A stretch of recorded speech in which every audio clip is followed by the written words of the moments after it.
Aja deh.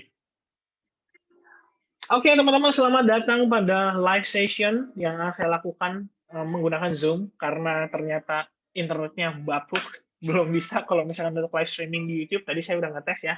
Dan tenang aja teman-teman, belum terlambat. Ini kita baru banget mulai. Jadi pesertanya itu terbatas 500 saja untuk yang di Zoom ini. Dan teman-teman, sekarang kita pengen kasih pembahasan ya, sedikit pembahasan tentang Bitcoin. Jadi outlook-nya itu fokus utamanya adalah ke Bitcoin, baru nanti kita akan intip sedikit beberapa kripto yang punya potensi untuk ditradingkan, either itu dari futures market atau untuk spot ya, untuk spot. Saya juga akan sedikit berbagi strategi saya gimana memanfaatkan kondisi market seperti ini untuk ditransaksikan di spot market ya.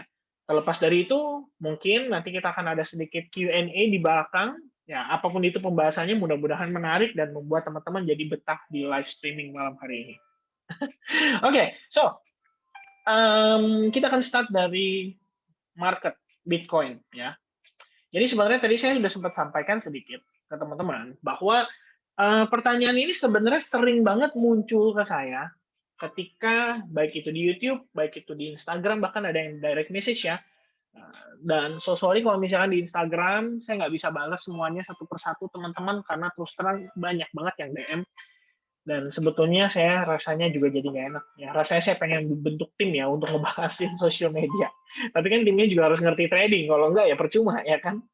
Nah, intinya gini teman-teman, kita sama-sama tahu bahwa sebenarnya fundamental utama di Bitcoin sendiri itu kan adalah supaya kita itu tidak dikontrol oleh pemerintah.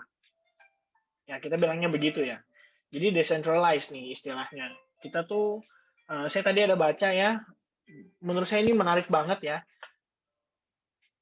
Kenapa sih harus decentralized gitu kan?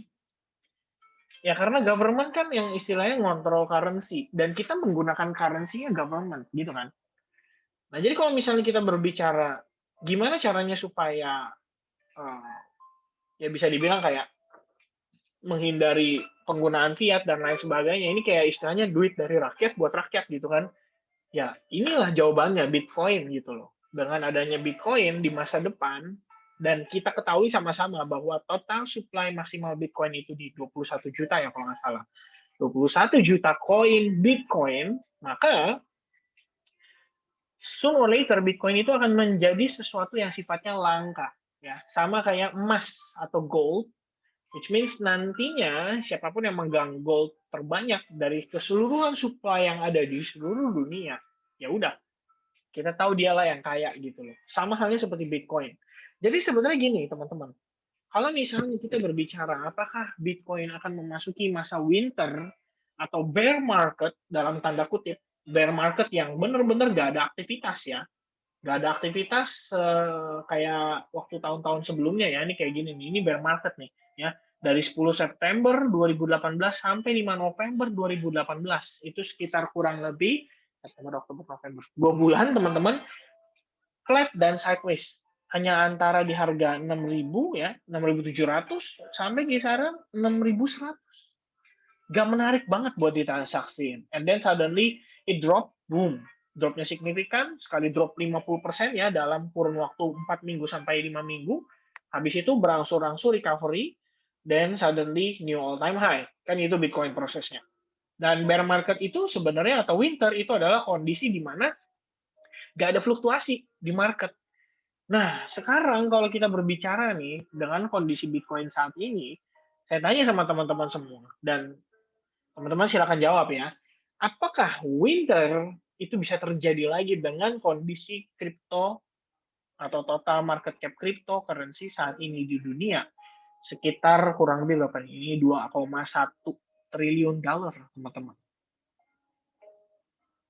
Nah, coba teman-teman. Saya pengen tahu nih pendapatnya. Ya, teman-teman cuma sharing sama saya kok ya. Jadi bukan sama attendee yang lain. Jadi kalian kalau jawab silakan ya. Biar saya pengen tahu pendapatnya teman-teman. By the way, ini udah mentok 500 peserta. Congratulations buat teman-teman yang bergabung ya. Mudah-mudahan ya. Bisa jadi, nggak bisa kok. Bisa kalau total crypto market cap turun terus dan bla bla bla. Oke. Tidak akan separah winter 2018. Bisa kok. Kalau semua bosan, kalau belum pernah ngerasain winter season, halo kok, persiapan out season. Nah, gini teman-teman. Kita sharing sedikit ya. Ini menurut pandangan pribadi saya. Balik lagi, menurut pandangan pribadi, artinya sifatnya opini ya, bukan berarti yang pasti terjadi. Dan teman-teman feel free kalau misalkan mau discuss sama saya juga, it's okay gitu. Jadi sekarang gini teman-teman, bener ya, balik lagi gini.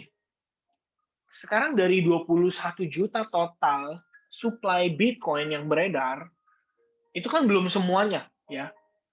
Bitcoin masih ditambangin kan, masih berproses nih untuk mencapai 21 juta ke unlock ke publik itu masih berproses ya.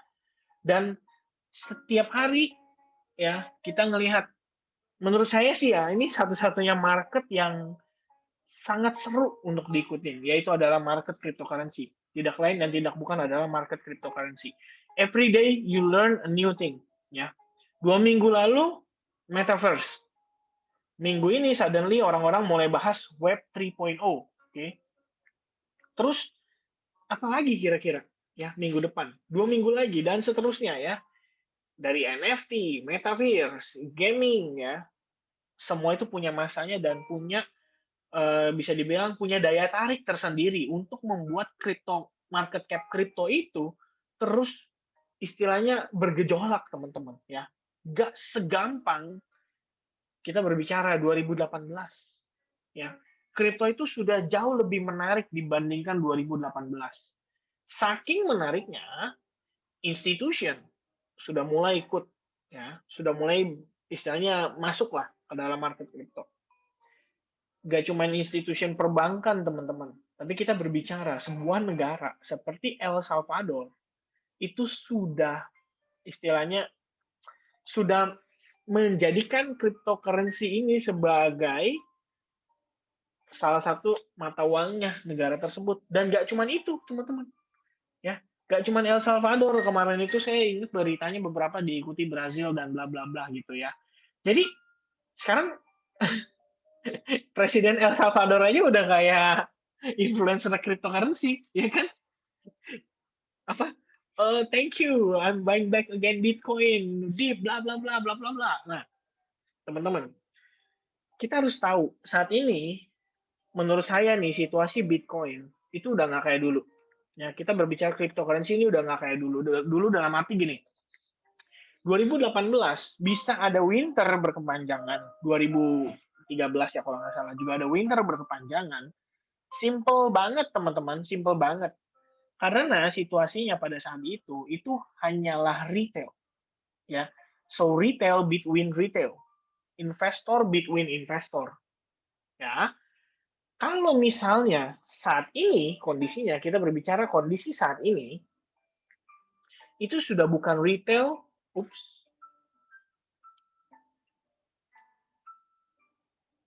Halo testing. Ini putus ya saya punya ini.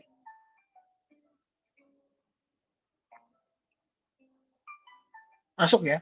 Lah, kok kameranya hilang? Kamera saya ada nggak jelas nggak? Kelihatan nggak? Aman ya? Oh mantap. Sebentar, sebentar. Saya cek dulu. Lah, di saya hilang guys.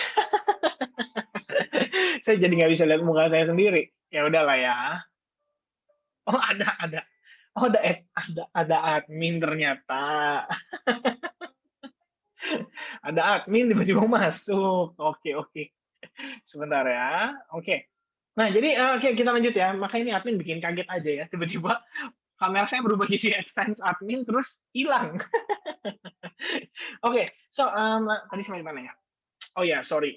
Jadi saat ini kondisi situasi Bitcoin itu adalah retail between institution, retail between negara, retail between Amerika maybe.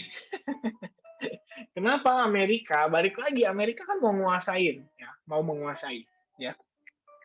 Terus gini teman-teman, kripto ETF udah di approve.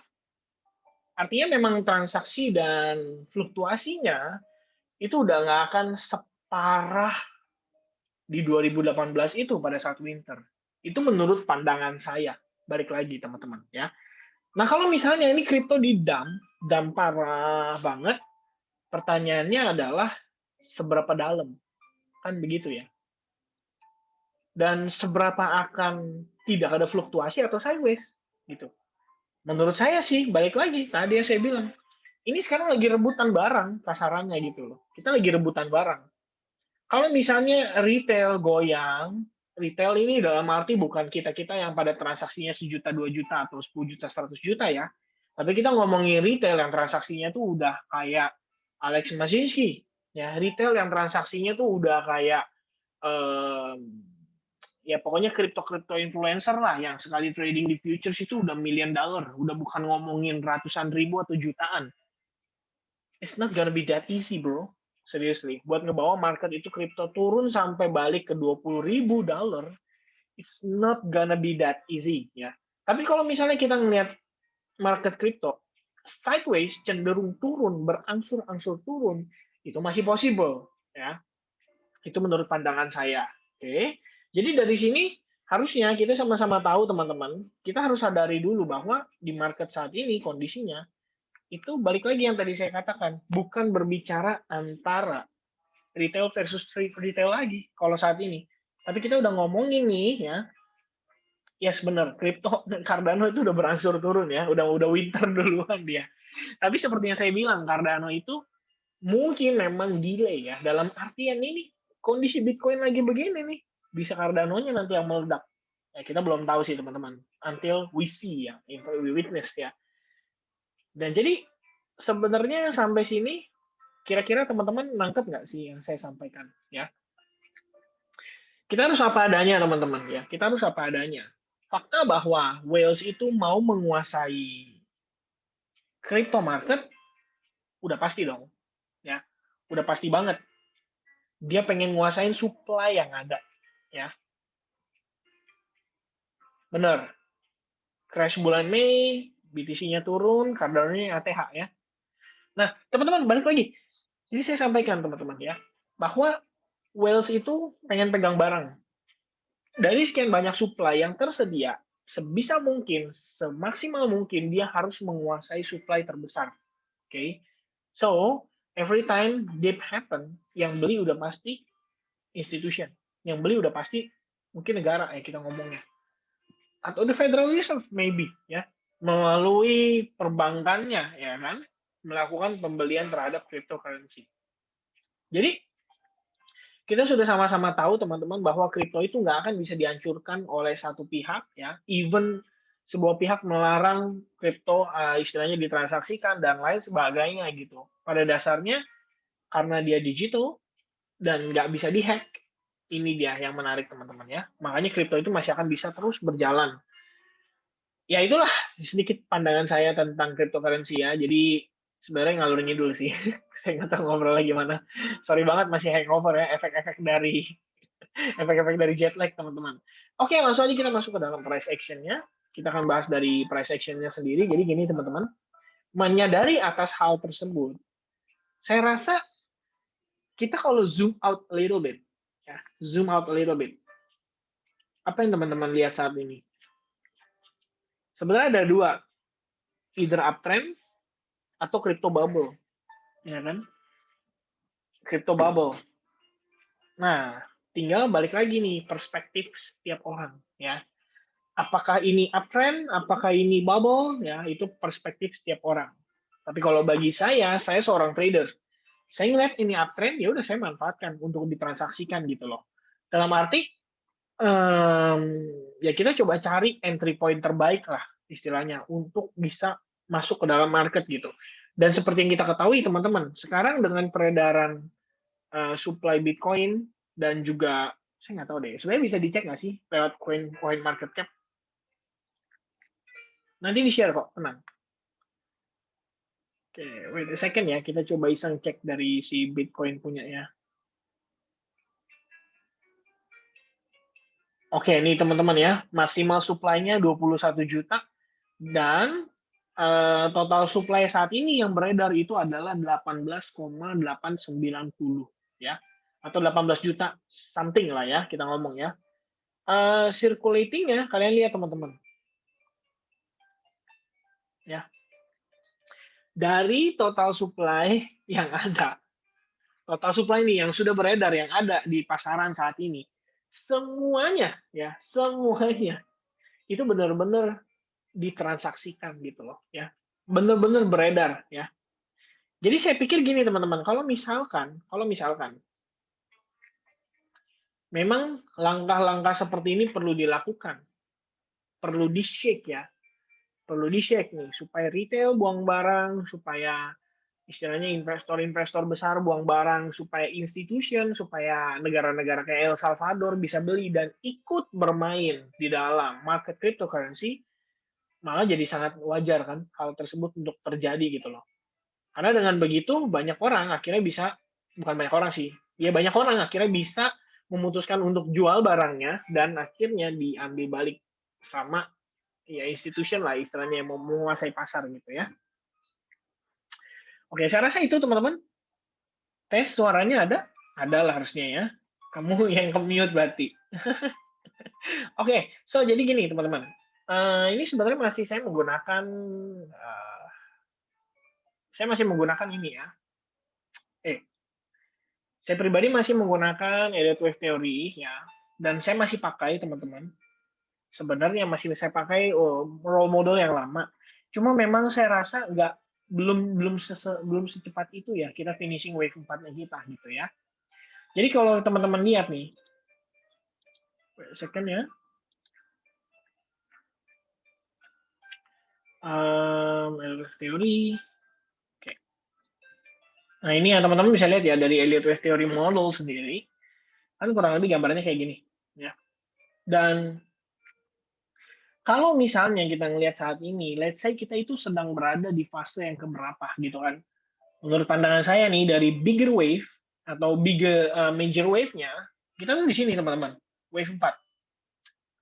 Nah, cuman untuk berbicara wave 4 itu nggak sesimpel seperti kita ngelihat wave flat correction biasa gitu ya. Ada beberapa koreksi ya, ABC correction pattern. Ada beberapa pattern yang bisa terjadi. Ada yang zigzag, ada yang flat. Kan gitu istilahnya bahasa begitu ya.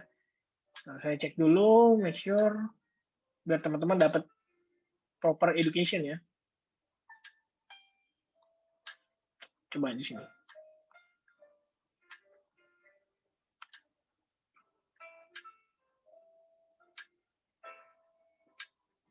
Nah ini ya.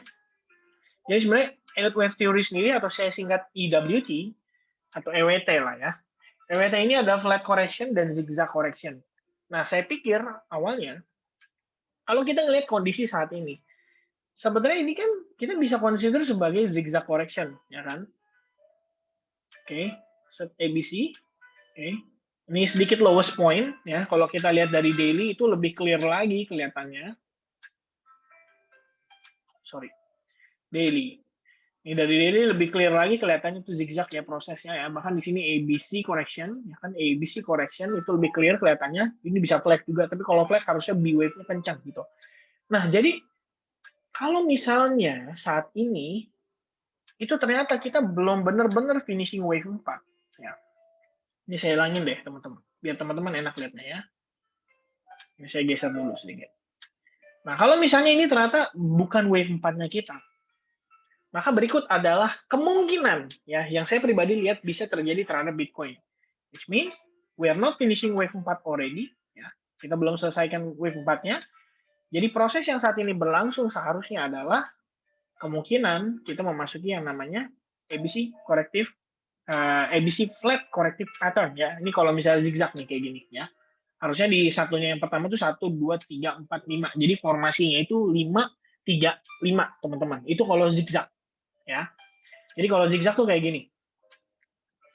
1 2 3 4 5, habis itu 1 2 3 which is B correction, habis itu 1 2 3 4 5 gitu ya. Kayak semakin lama semakin turun. Nah, kalau misalkan demikian, saat ini kita ngelihat seandainya ini adalah flat corrective pattern, which is bisa jadi expanded flat correction pattern pada Bitcoin, karena sebenarnya flat corrective pattern itu ada 3 ya.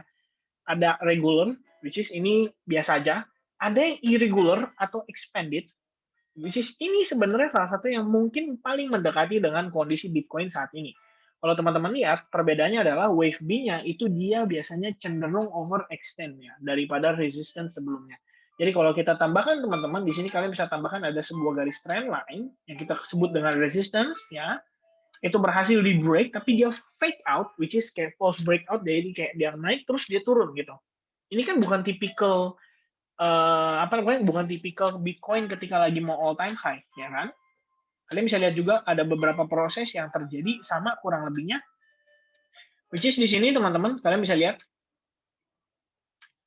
ya, right before dia a new all time high, kita sama-sama ngelihat ya, dia closingnya sempat closing breakout, sempat dibanting sekali lagi, ya, and then a couple weeks later dia naik penguatan, oke, signifikan dan new all time high, oke. Saya juga kalau nggak salah, oh nggak bisa di Binance sih chartnya. Sebentar ya. Saya lihat nggak bisa di chart Binance ya, harus yang indeks Bitcoin sendiri ya. Ada beberapa contoh yang kita bisa lihat teman-teman. Sebentar ya. Nah ini juga sama ya. Proses Bitcoin nih pada saat di sini ya. Ini kan dia punya all time high di sini ya. Nih. Jadi slide sedikit. Closingnya dan highest closing point-nya itu terakhir di $990. And then kalian lihat ya, for the first time dia breakout, tapi dia balik lagi nih, drop signifikan before dia meneruskan penguatannya lagi ya. Jadi shake yang mungkin terjadi saat ini bisa nggak seperti itu gitu? Bisa. Tapi balik lagi, ini yang saya pengen tekankan ke teman-teman nih, skenario yang menurut saya masih possible banget untuk terjadi pada Bitcoin. Only jika dia gagal mempertahankan exponential moving average 55. Jadi kalau saya hilangin nih gambarnya, kalian bisa lihat detail tuh. Exponential moving average 55. Ya, ini testing mungkin karena sebenarnya kalau kita ngelihat sih, ini sebenarnya testingnya di sini ya. Waktu kemarin itu testing $30.000 itu testingnya. Tapi pada saat dia ngepam lagi seperti ini, and then dia balik turun, sebenarnya ini bukan testing kalau menurut pandangan saya, based on pengalaman ya. Ini justru menunjukkan sign of weakness kita bilangnya. Sign of weakness bahwa memang belum mampu untuk create momentum buyer yang kuat gitu loh. Oke. Baterai apa? Masih 99% kok. Oke, saya lanjut ya teman-teman ya. Sorry, kepotong sedikit. Nah, jadi dengan kondisi saat ini, kalau misalkan kita melihat, ya baterai kamu berarti yang udah mau habis. Oke, weekly-nya double top nggak itu kok? Kalau misalnya dibilang double top sih, ya kita bisa consider sebagai double top juga. Tapi mungkin akan lebih tepatnya seperti ini teman-teman ya. Ini kan kita sekarang ngelihat nih, dia punya RSI itu menunjukkan adanya bearish divergence. Sebenarnya ini saya tahu udah lama juga dan sebenarnya udah banyak banget yang bahas juga soal seputar ini bahwa dia membentuk bearish divergence dan lain sebagainya gitu. Maka ini harusnya menjadi konfirmasi kita ya. Kita ngelihat menjadi konfirmasi kita bearish divergence in play saat ini gitu. Artinya memang koreksi itu masih harus berlangsung dan kemungkinan ini yang saya maksud tadi adalah koreksinya seperti ini teman-teman. Jadi kalau misalkan kita memenuhi syarat ini ya, anyway, masih ada kemungkinan ketiga, which is running flat corrective pattern. Artinya, wave C-nya belum tentu sampai ke bawah sini. Ya. Bisa jadi wave C-nya itu terbatas di area ini. Ya. Dan ini sebenarnya bisa jadi konfirmasi yang menurut saya ya memenuhi syarat di time frame daily-nya. Gitu. Karena di time frame daily-nya, seperti yang kita udah pernah bahas teman-teman, dari segi RSI-nya, ini sudah menunjukkan yang namanya divergence atau hidden bullish divergence. Kalian bisa lihat ya dari level ini. Ya ini sebenarnya kan kurang lebih kita ambil dari tail-nya lah ya. Nah, kita compare dengan kondisi saat ini. Ya, RSI-nya sudah memasuki area oversold. Oke. Saya mau pakai paralel cuman nanti takutnya yang lain pusing. Nah, di sini kita ngelihat dia oversold ya, teman-teman. Sudah mulai masuk ke oversold-nya. Dan di marketnya sendiri, kondisi oversold-nya ini ya, kita lihat marketnya tuh sekarang posisinya di $47.000. Kalau dia bisa closing di 47.000, 48.000, sebenarnya ini ada nilai positif, ada nilai bagusnya buat si Bitcoin sendiri, menurut saya ya. Karena nantinya kalau dia makin deep lagi, ini RSI makin ekstrim. Makin ekstrim lagi oversold-nya. Dan kalau misalnya teman-teman cek dari sini, kalian lihat ya, ini kejadian di oversold itu terakhir terparah itu adalah bulan Mei terakhir ya teman-teman. Jadi kalau kita kasih penilaian nih, ini kalau saya tanya sama teman-teman, pendapat teman-teman aja ya. Kalau misalnya kalian lihat kayak gini, ini maksudnya apa teman-teman? Ada yang bisa kasih ini ke saya, insight ke saya? Ya, ini kalau buat info ke teman-teman adalah tanggal 20 September, which is di $40.000 ya, waktu itu lowest-nya. Sekarang itu 47.000. Belum closing candle, oke? Okay? Belum close candle, oke? Okay? Belum close candle. Jadi bisa aja close candle di 48.000, bisa aja close candle-nya di 45.000, bisa di 44.000 gitu kan. Tapi let's say, ini kan 40.000 nih. September dong, ya kan? 40.000. Oke, 40K. Nah, sekarang ini posisinya extreme oversold ya. Memasuki level extreme oversold. Dan harga saat ini itu di 47.000. Nah, kira-kira menurut teman-teman gimana? Saya tanya dulu, menurut pandangan teman-teman, gimana? Ya, silakan dijawab ya sambil saya minum dulu.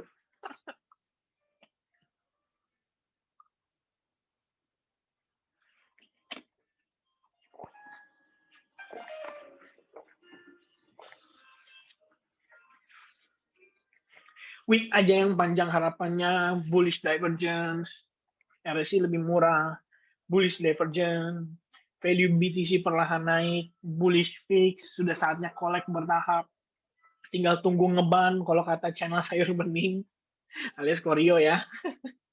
Baiko harga lebih tinggi, RSI lebih rendah, market masih banyak yang hold, menuju 100K, almost bottom. Menurut saya, seperti yang Cliff bilang, atau Reinhardt bilang, almost bottom. Dan itu saya setuju, gitu loh. Jadi memang, ya harusnya sih dari RSI kita bisa melihat sesuatu ya. Bisa melihat sesuatu bahwa secara indeks saat ini sudah dinilai extremely oversold atau mendekati extremely oversold. Tapi permasalahannya teman-teman, di time frame weekly kita belum lihat hal tersebut. Nah, ini sebenarnya dilema ya. Balik lagi, dilema kita sebagai trader. Karena kita nggak tahu agendanya whales kan. Kita nggak tahu pasti agendanya whales kan. Dan sekarang gini, komen masuk kok, tenang-tenang. Tapi memang chattingnya hanya saya batasi untuk saya aja yang bisa lihat. Jadi sesama member atau sesama partisipan nggak bisa lihat. Supaya memastikan kondisi jalannya Zoom ini dalam keadaan yang kondusif ya. Kondusif teman-teman. Lalu sabar formation terbentuk ya kok dengan volumenya. Yes, kalau saya begitu ya.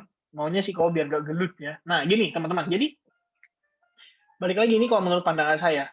Secara elite wave theory sendiri, ini kita udah melihat memang dia sudah oke banget ya. Dia oke banget. Wave 1. Oke. Wave 2. Oke. Wave 3. Nah, sayangnya ini bukan wave 4 nih. Kemungkinan ya, bukan wave 4. Karena kalau misalnya ternyata itu bukan wave 4-nya, maka ada kemungkinan proses koreksi masih bisa berlangsung dan expanded flat corrected pattern itu kecenderungannya kayak gini teman-teman ya. Kalian bisa baca nih. Ya, atau kita baca sama-sama ya. Kayak dulu zaman sekolah kan. A flat correction differs from a zigzag in that the subwave is a 3-3-5 formation ya, instead of the normal 5 wave sequence that we find on the zigzag. Oke. Kalau zigzag kan tadi saya sudah jelaskan tuh 5 ya, 1 2 3 4 5 gitu kan. Nah, sekarang sementara yang kita melihat itu di sini kan baru 3 correction ya. Sebenarnya ini kayak ini A sih menurut saya sih. Ini B correction and then C correction ya. Atau kita bisa extend jadi ke sini lah si wave correctionnya. 3 terpenuhi. Nah, yang menariknya teman-teman, proses naiknya itu juga 3 wave. Wave 1, wave 2, wave 3. Nah, apakah ini wave B-nya kita? Ya kan? Jadi apakah ini fake out ini Ya, bearish divergence di time frame weekly ini dan proses yang terjadi all time high yang nanggung-nanggung ini itu pada dasarnya adalah wave B-nya kita. Ya, kita belum tahu pasti exactly bahwa itu akan menjadi wave B-nya kita. Ini terus terang, ini menurut pendapat saya, dan istilahnya gini, teman-teman, balik lagi. Kalau Anda sekalian trading, ya, kita itu bukan seseorang yang, maksudnya kalau Anda sekalian trader gitu, apalagi kalau ada teman-teman yang udah trading lebih dari minimal 3 tahun ya, saya ngomong minimal 3 tahun. Kita itu bukan cenayang. Kita itu bukanlah seseorang yang istilahnya prediction. Makanya saya nggak pernah suka sama yang namanya prediction. Waktu lalu plan B prediction itu kan sangat sangat sangat sangat sangat dipuja banyak orang, ya, dipuja banyak orang. Orang bilang plan B, plan B, plan B ya. Plan B Lamborghini, plan C apa? Work at McD ya. Jadi plan B kasih prediction. Terus banyak tuh yang nanya ke saya, kok menurut lu gimana? Prediksinya plan B begini nih, bakal begini nih, bakal begini. Saya sudah ngomong, kalau saya itu bukan orang yang percaya sama prediksi. Balik lagi, sepanjang perjalanan kita, jangankan kita ngomong sebulan, 2 bulan, teman-teman. Kita ngomongin hari ini sama besok aja, itu udah beda. Ya, itu sudah berbeda. By the way, teman-teman, mumpung kita di sini lagi sama-sama, apa namanya, sebentar.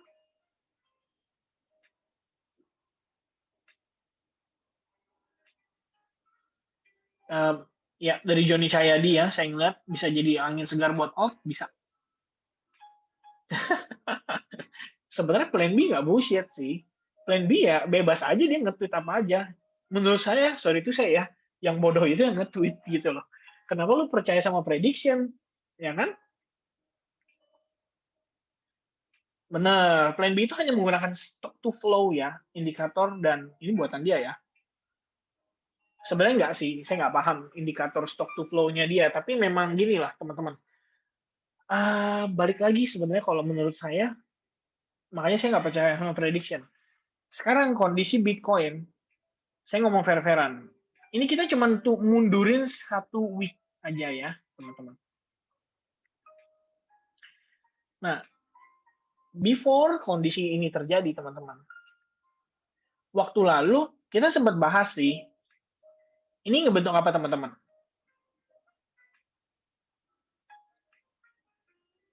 Ayo, yang bulat ini ngebentuk apa? Ayo, kita quiz. Bear eng, star, bearish eng, bearish eng, bearish eng, evening star, bearish eng, ya. Oke, mostly saya lihat jawabannya bearish eng ya. The best answer itu adalah evening star pattern, ya. Atau Three River Evening Star Pattern sebenarnya sih. Kalau kita tambahin, nih ya kurang lebih gambarannya teman-teman. Jadi ada reason, nah ini kalau buat saya pribadi, ada reason kenapa saya nggak akumulasi buy atau beli balik lagi si Bitcoin waktu kita dikasih dip. Karena sebenarnya kita ngelihat ada kemungkinan terbentuk evening star pattern ini gitu ya teman-teman. Jadi kalau misalnya evening star, balik lagi, ini banyak banget variasinya. Ya, kalian bisa lihat di sini, ini ada upside gap to cross ya, ada evening southern cross, ada two cross reversal. Tapi pada intinya evening star pattern, ini yang perlu teman-teman pahami pada intinya ya. Evening star pattern itu adalah sebuah kondisi. Ini kita sama-sama keluarkan dulu ya, buat kita bisa bisa jelasin teman-teman.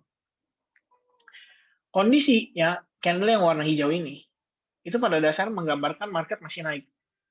Kondisi candle warna hijau berikutnya beserta buntut, which is kayak gini, ya kan? Iya, kalau kayak gitu ya, teman ya. Menggambarkan adanya rejection atau ketidakpastian di market, ya kan? Pada kondisi itu. Jadi kayak istilahnya orang confident untuk bullish, tapi ada seller di sana.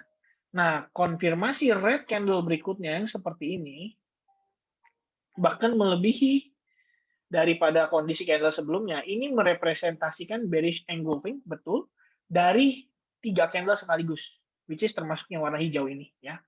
Jadi hijau ini, yang kecil. Jadi kayak ada naik, naik, naik, habis itu turun full, dimakan, dilahap. Nah, sebenarnya kan memang itu sebuah pertanda atau sign ada potensi reversal.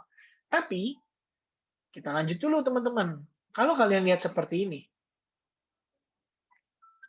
Menurut teman-teman, apakah Bitcoin siap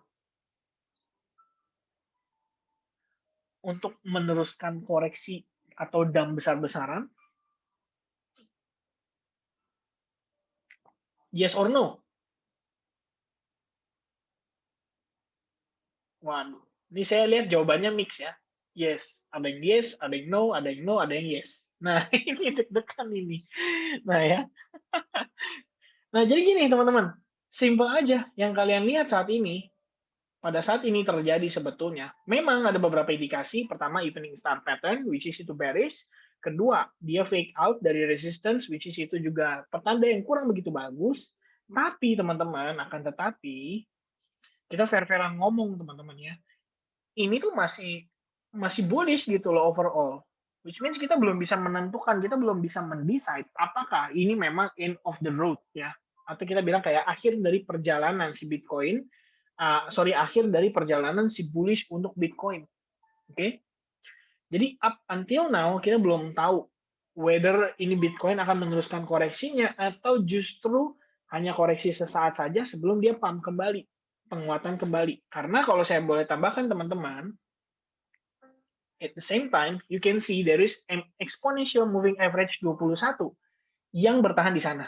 Ya, artinya memang ada possibility dia akan ngetes aja terhadap level 53.000 atau 54.000 dolar untuk kemudian dia rebound kembali. Karena kalian bisa lihat ini kejadian yang sama terjadi di September. Testing terhadap exponential moving average 21, boom, dia mental lagi. Testing terhadap exponential moving average 21, dia bisa mental lagi. So, kita belum tahu pasti apakah Bitcoin itu akan melanjutkan koreksinya. Kan begitu. Nah, sekarang posisinya kalau kita lihat teman-teman, oh ini dia hasilnya.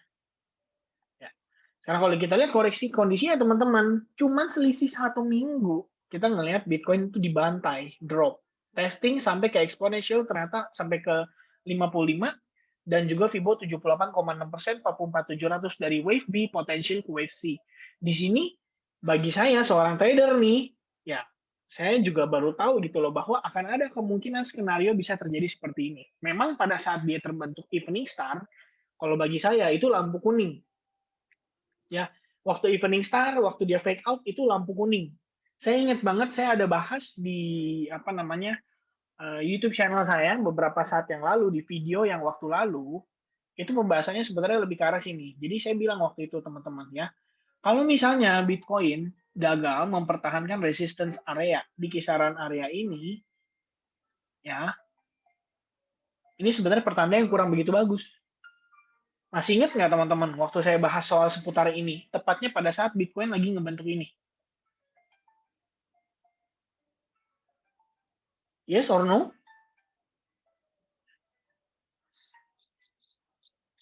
Ayo, saya pengen tahu nih berapa yang pada nontonin saya ya. Seberapa banyak yang pada nontonin full di YouTube ya kalau saya bahas tentang ini. Ingat banget ya.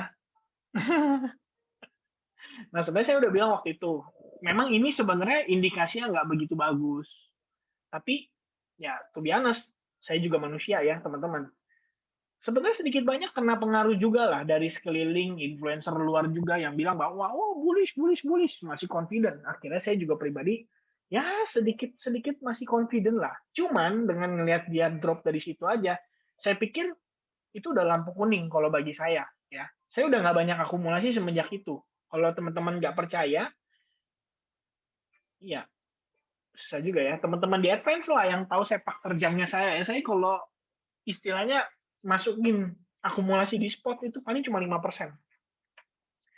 Lately ini ya, cuma 5%. 5% juga 1,5% di Cardano, ya kan?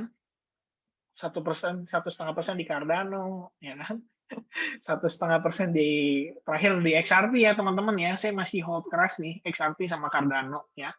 Terus kalau lagi confident ngelihat market trennya lagi bagus kayak BNB, saya masuk di situ mungkin 2%, sedikit lebih banyak. Dan itu persentase dari keseluruhan USDT saya. Artinya gini teman-teman, kalau misalnya saya pegang 10.000, let's say 10.000 dolar USDT untuk saya transaksikan di spot market, 5%-nya berapa teman-teman? Cuma 500 coy. Saya cuma belanja $500 doang. Nah, kenapa saya lakukan itu? Simply karena saya pribadi juga belum confident dengan kondisi market. Tapi saya tahu di dalam cryptocurrency itu ada istilah DCA. Ada yang tahu teman-teman DCA apa?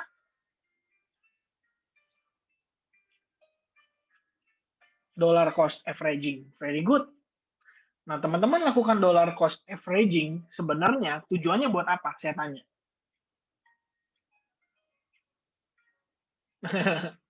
Average down. Biar rata-rata. Nabung. Dapat harga terbaik. Minimalisir loss. Biar nggak FOMO. Harga paling murah. Average D. Supaya lebih bawah dapat harganya. Dan lain sebagainya. Oke. Nah, teman-teman. Yang namanya dollar cost averaging. Itu tadi udah ada yang menjawab ya. Salah satunya. Yaitu nabung. Jadi sebenarnya memang dollar cost averaging itu kan nabung. Pertanyaannya, lu nabung buat apa nih? Nah, nabung buat bagi resiko, nabung buat long term, good banget dari Adi ya. Yang terbaik jawabannya adalah nabung untuk long term. Kebanyakan teman-teman, kripto-kripto senior yang saya kenal ya, orang-orang senior yang saya kenal di kripto, itu mereka-mereka pada yang udah nabung Bitcoin dari tahun 2015-2017. Ya. Jadi mereka itu tipikalnya nabung aja udah, pokoknya ada duit berapa masukin, ada duit berapa masukin. Perbedaannya adalah dollar cost averaging tidak memerlukan yang namanya technical analysis banget. Jadi dia lihat dip, dia beli. Dia lihat dip, dia beli. Dia lihat diskon, dia beli. Intinya simple. Kemarin naik sekian, sekarang koreksi 20%. Diskon dong, beli. Simple itu. Nah, kalau saya mungkin sedikit di-combine ya, between dollar cost averaging dengan technical analysis. Artinya kalau saya melihat ada indikasi market bisa crash, bisa melanjutkan koreksi dan lain sebagainya, mungkin saya nggak beli banyak. Saya belinya akan sedikit aja ya, karena balik lagi memang tujuannya nabung buat koin tersebut, buat kita lihat project koin tersebut dalam beberapa tahun mendatang. Seperti contohnya saya udah bilang Holochain salah satunya, itu salah satu token yang saya pegang sampai saat ini. Nanti tinggal tunggu dia bisa di swap ke Holofuel dan lain sebagainya. Terus juga saya ada megang MetaHero. MetaHero juga saya nggak mungkin jual sekarang karena saya udah ngomong ke teman-teman juga bahwa Metaverse itu bisa meledaknya mungkin kisaran 3-5 tahun mendatang, teman-teman, ya kan? Dan ya kurang lebihnya seperti itu, teman-teman, ya. Kurang lebihnya seperti itu. Jadi dollar cost averaging dipakai untuk investasi jangka panjang terhadap si kriptonya. Nah, kalau misalnya saya pribadi, ya ada sih tradingnya. Dan dengan trading itu ya biasanya saya transaksinya itu, kalau naming nggak perlu TA dong. Naming apa tuh? Nah, jadi kalau misalkan saya pribadi nih, oh nabung, ya nabung. Ya kalau nabung ya nggak perlu TA. Balik lagi, dikasih diskon hajar gitu kan. Nah, ini yang saya maksud teman-teman. Jadi kalau misalnya, iya benar, konspirasi ya. Nah, jadi oke. So dengan kondisi, sorry saya balik lagi ke technical analysis ya. Sorry saya ngobrolnya agak ngalur panjang ya. Jadi balik lagi ke technical analysisnya teman-teman, buat kondisi Bitcoin saat ini, if ini memang kondisi kita lihat ya baru terjadi, saya juga bisa bilang ya exponential moving average 55 ini akan menjadi satu poin atau satu level di mana kita bisa kembali melakukan akumulasi pencicilan transaksi beli terhadap koin-koin kesayangan kalian ya. Pada dasarnya karena kita masih punya belief nih bahwa Bitcoin itu masih bisa bullish. Ya, kita bilangnya gitu. Tapi let's say nanti nyentuh exponential moving average 55, sementara teman-teman, oh udah sejalannya. Hihi, masih ada lagunya. Jadi kalau misalnya let's say IMA 55 dengan trendline yang tadi kita bicarakan itu nggak bisa nahan laju penurunannya Bitcoin, maka bersiap-siap aja teman-teman kita memasuki ke potensi corrective pattern lanjutannya yaitu wave 5 ya atau 5 wave ya. Jadi 5 wave ini yang tadi sudah dijelaskan bisa jadi kayak gini teman-teman gambarannya, forecast-nya ya. Jadi 1, 2, 3, 4, 5. Jadi ada dua kemungkinan, either itu running, which is kalau running akan jadi lebih baik, 5 wave-nya mungkin cenderung pendek nih. Atau expanded. atau irregular, artinya itu bisa cukup panjang teman-teman prosesnya. Ya. Dan kalau prosesnya cukup panjang, berarti dia akan kemungkinan, silakan dijawab sendiri. Ini bisa aja baru proses satunya, kemudian nanti dia rebound, ya kan? Which is wajar dong. Kena exponential moving average 55, dia rebound, mungkin ke 53.000 karena resistance sebelumnya. Habis itu nanti akan mulai ada narasi bahwa Bitcoin ini membentuk yang namanya inverse head and shoulders pattern, ya kan? Di sini jadi neckline-nya dia, habis itu break dari neckline menuju ke wave 3, kemudian rebound lagi ke wave 4, lalu kemudian dia meneruskan menuju ke wave 5, baru finishing wave 4 dan si wave correction pattern. Dan itu berarti ada kemungkinan beberapa potensi area yang bisa dicapai itu adalah kisaran 20.000 sampai 30.000 dolar. Kalau misalnya 23.000 dolar, berarti nanti yang akhirnya keluar-keluar siapa teman-teman, masih ingat?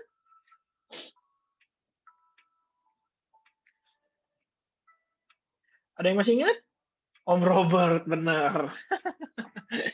Om Robert Kiyosaki yang akan bilang, tuh kan saya bilang juga apa turun kan ke 23.000. Ya, jadi ini ya kurang lebih gambarannya teman-teman ya. Saya pikir ini bisa jadi kemungkinan yang terjadi terhadap si Bitcoin kalau misalkan kita ngelihat dia meneruskan pelemahan ya. Saya ganti jadi ini udah paling kecil ya. Apa gimana nih? Minuscule. Nah, ini ya kurang lebih prosesnya teman-teman ya. Over leverage exchange, ya, yeah, I think so, bisa juga karena balik lagi exchange itu kan nggak mau ini ya, istilahnya dia nggak mau lah bagi-bagi duit lah ke kita kita kan. Nah, itu kan banyak banget yang kemarin masih ngolong ya. Antisipasi sebelum 23K gimana kok? Um, Tinggal pertanyaannya nih, apakah benar ke 23K gitu kan? Itu dulu dong yang akan dipertanyakan kan. Kalau menurut pandangan saya sih ya, memang Bitcoin ini kalau misalkan kita ngomong buat mencapai 100.000 dolar, mungkin itu butuh waktu yang lebih lama. Harusnya sampai akhir tahun ini nggak bakal bisa dia 100.000 dolar. Makanya kemarin itu saya sempat mention kan, paling realistis itu 78.000. Plan B menurut saya nggak realistis. Ada yang masih ingat? Saya bilang 78.000 paling realistis. Yes? Masih ingat ya? Ya kurang lebih kayak gitu lah teman-teman ya. Jadi kalau misalnya demikian, apakah ini menjadi potential wave 4-nya kita atau wave C-nya kita? Iya, saya rasa sih bisa aja teman-teman. Ya, saya rasa bisa aja teman-teman. Prosesnya mungkin kurang lebih akan seperti ini ya. Atau balik lagi, yang bagus itu adalah running flat correction. Kalau misalnya running flat correction, berarti sejauh-jauhnya itu nggak akan sampai 23.000. Paling-paling ya mentok-mentok di 40.000 lagi, 40.000 dolar bulat teman-teman. Kenapa demikian? Karena buat teman-teman yang tahu harusnya di situ kita ada yang namanya big fund buyers ya. Nah, BF kita itu big fund zone kita untuk buyers itu masih berada di level ini dan terakhir kali diakumulasi cukup besar itu di sini. Which means kalau misalnya di bawah turun harusnya sih dari sini ke sini aja itu udah diskonnya lumayan sih. Ya benar ini ya. Kita lihat teman-teman ya. Tuh diskonnya ini udah lumayan banget ya. Udah 50% sama sorry. Nah, udah 50% sama 61,8% ya. Ini kalau misalnya kita lihat dari proses impulsive move overall dari bawah ke atas ini ya. Kita lihat di sini 61,8% dan 78,6% di 35.000. Jadi 40.000 dolar apakah bisa menjadi istilahnya patokan key supportnya kita? Menurut saya sangat possible dengan dukungan RSI sendiri yang memang menunjukkan ada potensi bottom di area ini. Ditambah exponential moving average 55 pada time frame weekly itu juga berada di kisaran area tersebut. Nah, pertanyaan berikutnya adalah kapan saya akumulasi? Kan begitu kan? Itu yang pada teman-teman tanya biasanya ya. Nah, kalau saya lihat sih sebenarnya, kalau teman-teman mau melakukan pencicilan kembali, yes, ini bisa jadi satu momentum untuk teman-teman lakukan pencicilan kembali. Tapi mengingat dari time frame 4 jamnya sendiri, kalian bisa lihat ini ada yang namanya Ferrari merah. Dan teman-teman tentunya masih ingat ya, nih teman-teman, average trader itu kalau misalnya ngelihat dia break dari sini, itu udah transaksi buy. Setuju atau tidak teman-teman? Ini kita kesampingan dulu best sellersnya ya. Betul ya? Yoi ya. Ini saya buka nih, kita mulai bisa komunikasi antar membership. Membership. Oh salah salah. Biar teman-teman pada tahu ya. Nah, teman-teman, oke, let's start ya. Tanya jawab. Ini kan kita ngomongin BF sellers ya, BF sellers. Nanti sekalian nih ya, saya kasih teaser buat teman-teman yang mungkin belum sempat atau belum bisa bergabung di Advanced Group, harusnya bisa dapat gambaran dari sini ya. Boleh, nanti kita cek MACD-nya ya. Kalau misalnya average trader yang trading hanya menggunakan pattern, chart pattern, kalian akan menilai ini yang namanya falling wedge pattern. Setuju sampai sini? Yes, yes ya. Breakout artinya long, ya long. Entry dengan target profit di sini dengan stop loss di bawah falling wedge pattern. Yes, yes ya. Nah, cuman kita pribadi, ya saya pribadi ya, belum ada entry long ataupun belum ada akumulasi. Kenapa, teman-teman? Ada yang ingat? Ya tahu lah ya, karena best seller. Kan udah saya geser nih kotaknya, ya kan?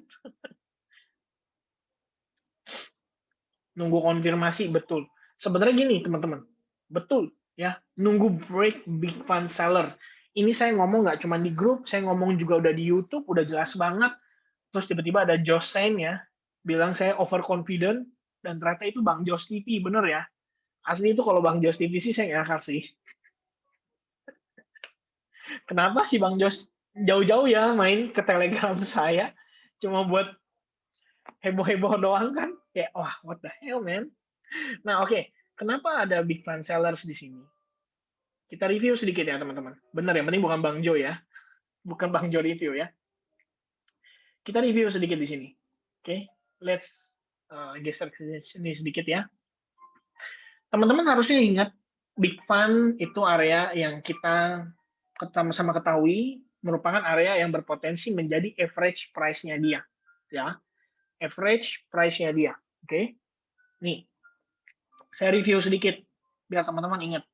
Oke, big fund ngelihat market kayak gini, and then suddenly dia sideways, and then dia breakout. Oke, selama sideways itu adalah proses akumulasi big fund. Kenapa? Ya, seller banyak masuk di sini ya kan, seller, seller. Let's say di market itu cuma ada sekitar let's say 10 juta lah ya, kita bilang 10 juta dolar yang melakukan sell. Ya udah, big fund cuma bisa beli 10 juta. Nah, berapapun yang dijual, oke gue beli. Boom. Ya, oke gue beli. Market naik. And then ada seller lagi masuk, oke gue beli lagi. Oke gue beli lagi. Oke gue beli lagi. Oke gue beli lagi. Nah, in the end, akumulasi dia atau si big fund itu berada di sini dengan mungkin kisaran market itu sekitar let's say misalnya 50 juta lah ya. 50 juta. And then price start going up. Nah, ketika going up kayak gini, siapa yang nge-sell lagi di sini, teman-teman? Retail mostly-nya. Karena ngelihat ini downtrend, ya kan? Wow, diskon guys, diskon, ya kan? Mungkin tiba-tiba Fibonacci guy, ya kan, bilang, oke, ini Fibonacci 61,8%, oke, time to hit the short. Begitu dia hit short, oke, gue bilang apa? Turun kan? Turun nih, cerot, cerot, cerot, cerot, cerot. Tiba-tiba di sini ketahan, ketahan, ketahan, ketahan, boom, meletus lagi, ya kan? Kenapa meletus lagi? Big Fund beli lagi, misalnya. Oke, Big Fund beli lagi, kita dapat new average price, which is di sini. Karena ini adalah area Big Fund melakukan breakout berikutnya. Oke. Kemudian dia drop nih, misalnya sideways lagi, dan seterusnya begitu ya. Nah, ini kan average price-nya dia. Sebenarnya nggak benar-benar di sini, tapi pada intinya Big Fund itu melakukan pembelian di sini sehingga marketnya itu bisa meletus kayak gini, teman-teman. Oke? Nah, kurang lebih kayak gitu ya. Nah, itu ada yang bilang rally, best rally, misalnya gitu ya. Base ya kurang lebih kayak gitu. Kenapa? Kenapa Big Fund perlu melakukan itu ya? Big Fund tuh beli di harga yang paling murah, which means kita sama-sama tahu ya, dia perlu lakukan ini supaya average price dia nggak naik. Karena dia beli di sini, belum tentu dia beli segini, teman-teman. Paling dia beli cuma 5 juta. Dia beli 5 juta, itu udah menggoyangkan market ya. Karena balik lagi yang dia beli di sini, itu udah banyak banget. Oke? Menggoyangkan market. Nah, menggoyangkan market. Pertanyaan saya, kalau misalnya dia beli 5 juta di sini, di manakah average price dia saat ini? Apakah di titik 1, ataukah di titik 2, atau di titik 3, atau di titik 4? Di manakah average price-nya dia? 1, 2, 1, 2, 4, 1, 2, 1. Nah, kita hitung teman-teman, perbandingannya ini 5 per 50 ya. Ini tuh 1/10 loh teman-teman. Oke, berarti masih di sini guys, average price-nya dia. Nah, dari mana kita tahu dia sudah mulai buang barang? Simple, ketika market kembali drop melewati average price dia. Cuman Big Fund saja yang mampu membalikan kondisi market menjadi seperti ini. Alright? Setuju semuanya teman-teman? Sampai sini paham? Yes? Nah, oke. So, kita ngelihat ini fake out, yes or no? Yes. Kenapa fake out? Sebenarnya, sampai di kondisi ini terjadi, kita belum tahu fake out, teman-teman. Tapi begitu kondisi berikutnya kita lihat di sini ketahan, di sini ketahan, oke, kita baru tahu ini basically hanyalah fake out. Karena true resistance kita itu ada di sini. Alright? Clear ya, teman-teman ya? Nah, sekarang kondisi kan kayak begini, ini fake out. Lalu breakout terjadi nih. Apakah ini fake out? Yes or no? No. But ini true breakout ya. Kita follow up tuh. Kalian lihat ya prosesnya. Dia manage untuk bertahan di atas area itu dengan jangka waktu yang lama. Notice ini di 4 jam. Berarti ini lebih dari seharian ya. Lebih dari 1-2 hari bahkan nih ya. Dia bertahan di atas itu. Oke? Nah, pada saat kondisinya dia naik ke sini, teman-teman, breakout ke sini, kita harus tahu mana yang sukses membuat breakout itu terjadi. Apakah guy yang ada di sini? Is this the guy? Or is this the guy? Or this guy? Or this guy, teman-teman. 1, 2, 3, 4. Mana yang berhasil? Yes, this is the guy. 4 ya. Nah, si 4 itu sukses. Which is ini adalah big fund zone kita. Ya. Seperti yang saya jelaskan tadi, big fund itu probably melakukan akumulasi di sini, di sini, di sini, dan juga di sini. Ya. Suaranya hilang. Ada teman-teman?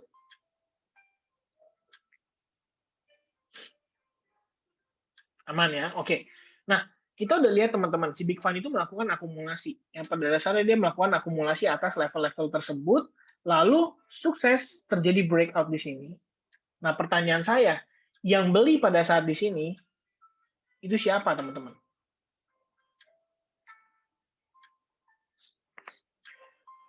Tim FOMO, tim retail ya. Yang mungkin udah TP terus, wah dia naik lagi, saatnya beli lagi. Oke. Nah, lalu market berbalik arah. Oke. Sampai sini, kita tahu atau tidak kalau itu yang ngejual adalah si Big Fund? Belum tahu. Saya ngomong fair-fairan, kita belum tahu. Is it the Big Fund? Belum tahu kita. Ya. Karena kalian lihat prosesnya berikutnya. Nah, sampai kita testing terhadap Big Fund Zone dan berhasil di breakdown, now I know Big Fund itu ready untuk mulai buang barang. Oke. Karena level Big Fund dia terakhir melakukan akumulasi, itu dia udah nggak jagain. Oke. Bagi dia itu udah nggak murah. Gitu loh. Sesimpel itu, teman-teman. Oke. Nah, setelah kita tahu nih, Big Fund-nya, dibanting lagi ya kan. Kita lihat nih. Big Fund terakhir itu di sini, teman-teman. Ya, Big Fund Zone terakhir nih di sini ya. Yang berhasil membreakdown itu adalah this guy atau orang di sini. Ya. Lalu kita lihat di sini terbentuk sebuah support dan breakdown terjadi lagi atas level ini. Oke. which means ini adalah big fund seller-nya, teman-teman. Nah, dari sini bisa muncul istilah big fund seller. Sampai sini nangkep teman-teman semua? Jadi jelas ya, big fund seller ini bukanlah sesuatu yang kita buat-buat gitu loh, kayak, "Oh, ini apaan sih big fund seller nih? Sotil nih orang nih, ah, lu nggak ngerti lu," gitu ya kan, "Apaan tuh nggak jelas nggak jelas, nggak ada tuh di buku teori nggak ada, teori trading nggak ada," gitu ya. Ya memang nggak ada gitu kan. This is the big fund seller. Ini yang makanya saya bilang, selama walaupun nih ya, walaupun indikasi positifnya, saya udah bahas kan, kita udah breakout dari falling wedge, terus kita bilang juga kemungkinan ada ngebentuk inverse head and shoulders pattern dan lain-lain. Dan kita tahu di sini masih ada big fund sellers. Ini yang membuat saya pribadi belum confident untuk melakukan transaksi buy, bahkan terhadap ini ya. Kita ngomong bahkan terhadap futures ya. Cuman average player atau average trader itu pasti udah buy di sini. Yes or no?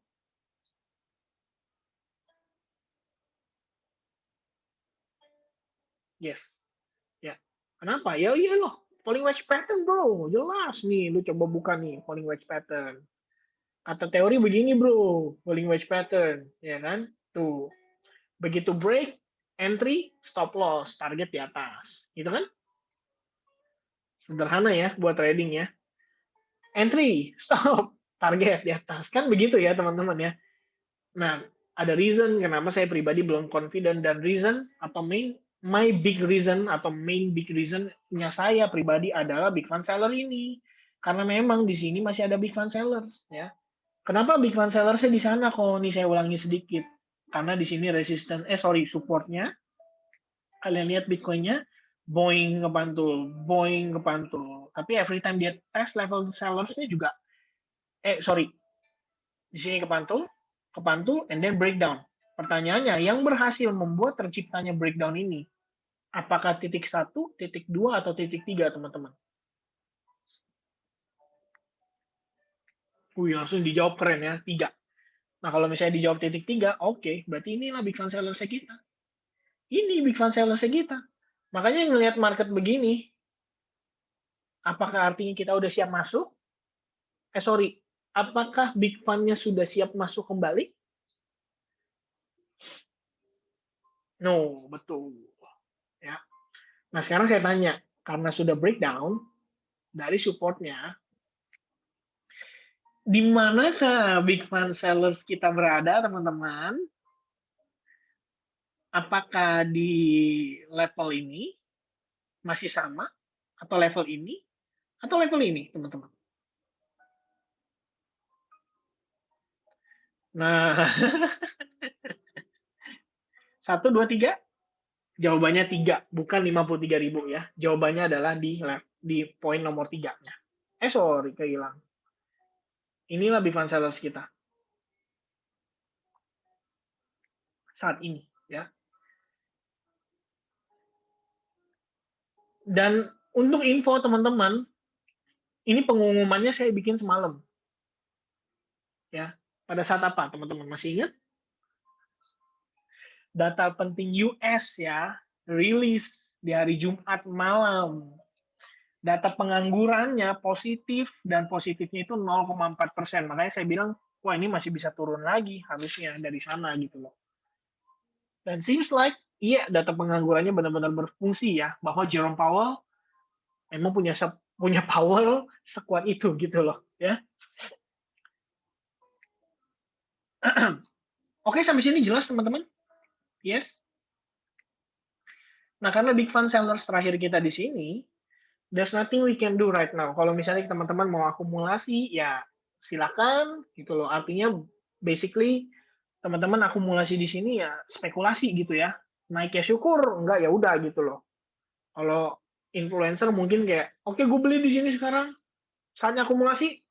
Begitu kita akumulasi, ya naik, tuh kan saya bilang juga apa gitu. Cuman, to be honest teman-teman, kalau Anda adalah tipikal orang yang konservatif, yang trading based on data, yang trading based on apa yang ditunjukkan kepada kita, mungkin pertimbangannya akan lebih banyak seperti itu. Dan salah satu pertimbangannya adalah ya kalau saya tunggu big fund sellers gitu loh. Bener, cuman ekspektasinya nggak begitu dalam ya, bener banget. Nggak ada yang nyangka ya bakal dibanding kayak begini parahnya gitu loh. Maksudnya, ya semua orang bilang bisa turun, yes, I believe so. Mereka bilang bisa turun. Cuman apakah ada yang benar-benar memprediksikan bahwa Bitcoin akan turun dalam hari Sabtu ini, di siang ini tepatnya, dengan kondisi semua orang lagi off guard. Ini bayangin loh, ini turunnya berarti sebenarnya sih karena efek berita dari Evergrande lagi ya, kalau saya rasa teman-teman. Karena kejadiannya itu di sesi Asia menuju Eropa, bukan pada saat sesi Amerika. Dan sekarang kita ngelihat nih, berangsur-angsur market rebound. Kenapa teman-teman?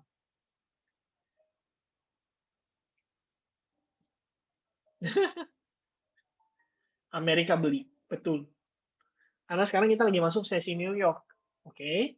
Jadi mulai ada yang melakukan pembelian? Yes, sudah mulai ada yang melakukan pembelian, ya. Ada yang lagi jalan-jalan, ya, ada yang lagi makan siang, ada yang mungkin lagi pipis, keluar WC tiba-tiba turun,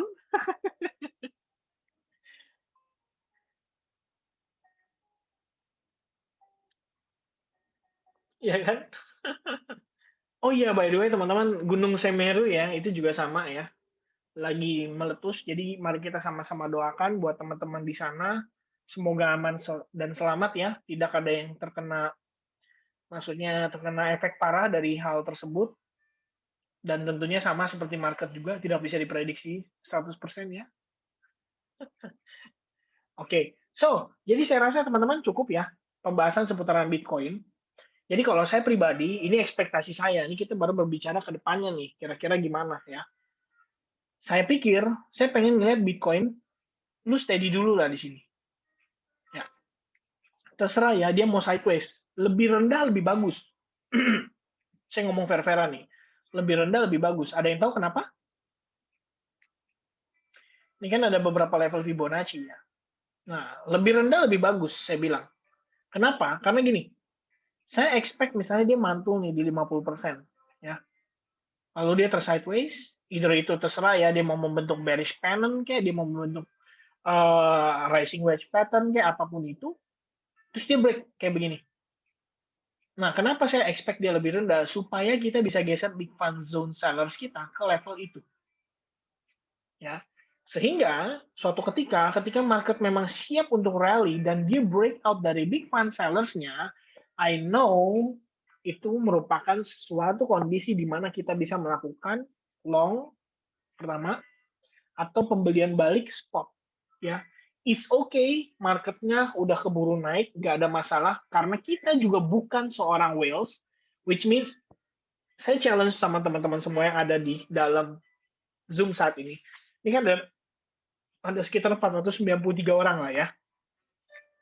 Coba saya tantang beli dan goyangin market Bitcoin. Bisa nggak?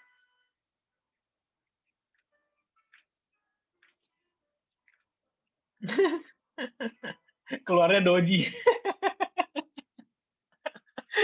Bener banget ya. Keluarnya doji coy. Cuman cut gitu kan.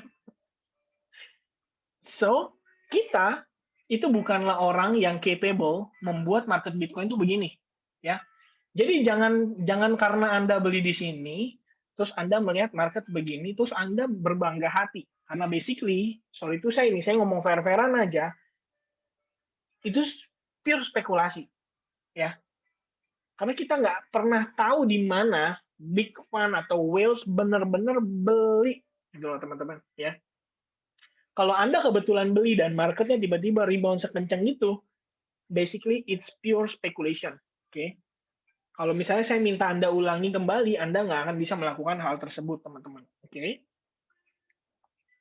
Nah, sekarang kondisi marketnya, kita nggak tahu, teman-teman. Apakah di sini akan benar-benar kepantul seperti itu? Ya. All I know is, kalau misalnya big fan sellers berhasil dilewati, cuman satu yang mampu melakukan hal tersebut, yaitu duit whales. Ya. Retail tidak akan mampu. Oke? Okay? Sesimpel itu, teman-teman. Sampai sini clear, everyone? Everybody happy? Yes? Ya mudah-mudahan yes ya, jadi happy ya. Nah, Intinya gini teman-teman, kalau misalnya kita ngelihat kondisi market saat ini ya, saya ngomong fair-fairan aja, ya kita nggak bisa berbuat banyak lah. Simpelnya begitu ya, kita nggak bisa berbuat banyak, kita nggak bisa mengubah kondisi market dan lain sebagainya. Terus buat teman-teman yang nyangkut, buat teman-teman yang mungkin terkena likuidasi di futures-nya, pesan saya cuma satu, ingat risk management ya. Kalau misalnya tadi kita nggak bisa melakukan action. Saya pribadi nggak bisa melakukan action seperti yang tadi saya jelaskan kalau nggak ada price action. Ya, tapi seiring dengan apa yang ditunjukkan price action, oh di sini breakout, di sini tiba-tiba dia ketahan, terus dia breakdown dan banyak hal, kata fair-fairan ya. Ya, ya karena saya ngomong fair-fairan aja secara adil gini teman-teman. Saya bukan bilang kayak tuh gue bilang juga apa naik kan dan lain sebagainya. Menurut saya itu nggak masuk akal. Oke? Okay? Tuh kan turun, gue bilang apa gitu. Enggak, saya nggak bilang kayak gitu teman-teman. Saya cuma trading berdasarkan apa yang ditunjukkan ke saya berdasarkan si price action-nya doang. Udah gitu doang. Ya. Jadi kalau misalnya price action-nya bilang masih bisa naik, ya saya bilang apa adanya masih bisa naik. Tapi kalau misalnya price action-nya nunjukin ke saya bahwa ternyata memang Bitcoin itu melanjutkan koreksi, terus ternyata breakdown lebih deep, ya yang kita lakukan berikutnya adalah mengantisipasi langkah kita berikutnya dan tentunya mengkontrol emosional kita. Jangan kalian trading berdasarkan sorry itu saya ya dendam, istilahnya kayak emosional, ya kan? Sekarang posisi yang nyangkut udah banyak. Pertanyaannya, setelah nyangkut, apakah lu beli lagi di sini? Gitu. Membabi buta, ya kan? Ya kan? Apakah membabi buta kalian beli gitu kan? Kayak, oh harganya kayaknya bagus nih murah gitu kan beli akhirnya. Nggak bisa kayak gitulah teman-teman. Kalau saya sih, kalau saya balik lagi. Saya bukan naik Bukili soalnya, nggak punya duit saya untuk beli 150 Bitcoin sekaligus teman-teman ya. Nah buat yang liquid,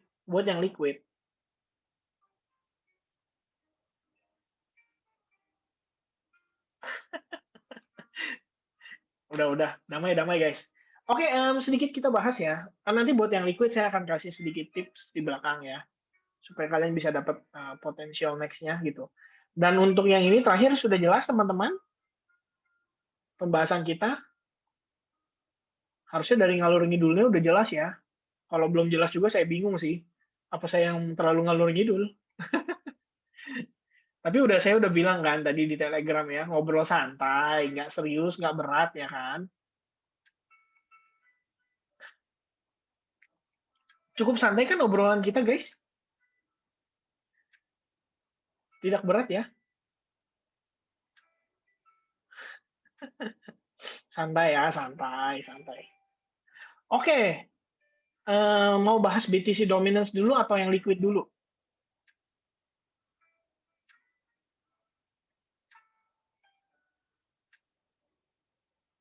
Oke, let's go to BTC dominance dulu ya. Nah, BTC dominance. Sebenarnya ini yang menarik teman-teman. Makanya altcoin ini keren ya. Kayak Ethereum ini udah rebound duluan tuh ya.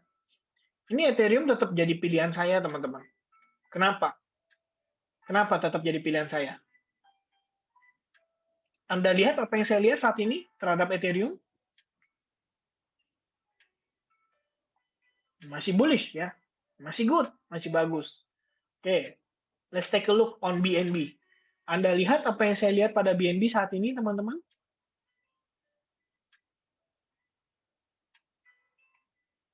Bullish juga, ya. As simple as that. Oke, kalian bisa tambahkan channel seperti ini, ya. And then kalian extend kayak gini. Still good, tapi memang dia udah ngebentuk channel, which means sebenarnya soon or later kita akan ngelihat dia mulai bergoyang-goyang, teman-teman. Karena biasanya kalau di channel itu taking profit dilakukan oleh para whales ya. Dan ini salah satu reason saya belum jual BNB saya, oke. Okay? Dan Cardano sendiri, ya kalau Cardano ya prihatin lah ya teman-teman ya. Saya no comment terhadap Cardano, tapi memang ini stable coin, mantap. Saya ngomong fair-fairan kalau untuk si Cardano ini, kita belum melihat dia project berjalan. Oke, okay? Fair-fairan saya ulang lagi tuh ya. Saya lihat dia project belum benar-benar on banget, so Kalau mau akumulasi, pesan dari saya ya, kalau mau akumulasi, kalian akumulasilah di market yang belum kelihatan, ya. Karena big fund itu nggak suka beli di harga mahal, teman-teman. Tadi penjelasan saya sudah cukup menjelaskan harusnya ya. Market sideways, big fund beli. Kalau market sudah begini, kamu yakin big fund yang beli di sini? Yes or no?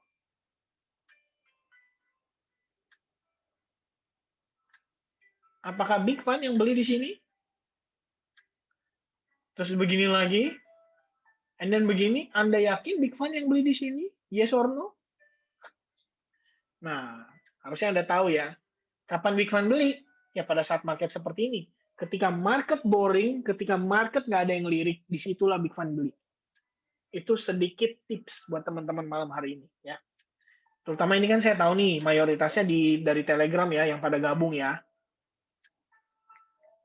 Kita lihat Solana sedikit. Saya penasaran nih tadi pada wow Solana Solana. Ada apa dengan Solana? Waduh, ini pasti karena Freddy Solana ini. Nih Freddy Solana. Big Fun Zone. Masih ada loh Big Fun Zone-nya. Tuh, anjir baru lihat. Waduh, bagus juga nih. Boleh nih di trading di futures nanti ya. Let's see ya. Freddy Solana. Halo Freddy Solana. Nama belakangnya udah Solana, keren.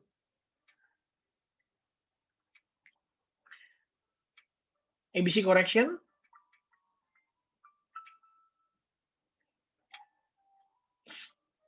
Ini sih berdasarkan perhitungan saya sudah finishing ya dia di sini ya. 1, 2, 3, 4, 5. 1 berarti ini kemungkinan kita masuk fase 2-nya ya, korektif keduanya. Sorry. So if this the 5, oke bahas liquid boleh, ntar saya bahas setelah Solana ya, tanggung. Solananya lagi keren soalnya. Ini kan prosesnya nih semua teman-teman. Ini adalah proses wave 1 ya. Wave 1. Kita kecilin. 14, jangan. 20, jangan. 16 deh. Terus warnanya merah ya. Nah, ini kan masuk nih ke fase korektifnya nih, Bro. ABC korektif nih. Ya. And then misalkan di sini ABC korektif. Menurut saya nggak cocok ya. Kemungkinan ini baru A-nya lagi, and then B-nya lagi, baru C. Oke. Menarik teman-teman, buat kita pantau. Polkadot iyalah. Belum saatnya itu. By the way, teman-teman, ada yang paham kenapa Big Fun Zone di sini? Nih ya, kita review sedikit ya. Ini resistance. Oke. Market drop back. Ya, bermain di bawah. And then testing, fail, breakout. Okay. The question is di mana ya kan level breakout-nya dia atau orang yang berhasil membuat dia terjadi breakout ya. Basically this guy. Okay. That guy ya, teman-teman ya. Orang ini. Nah, disitulah kita tetapkan sebagai area big fun zone karena after that kita ngelihat dia nggak bentuk resistance memang di sini. And then fake out di sini, which is no breakout ya. Kalau kita lihat ini kan prosesnya satu kesatuan nih teman-teman. Ya. Saya tarik begini ya.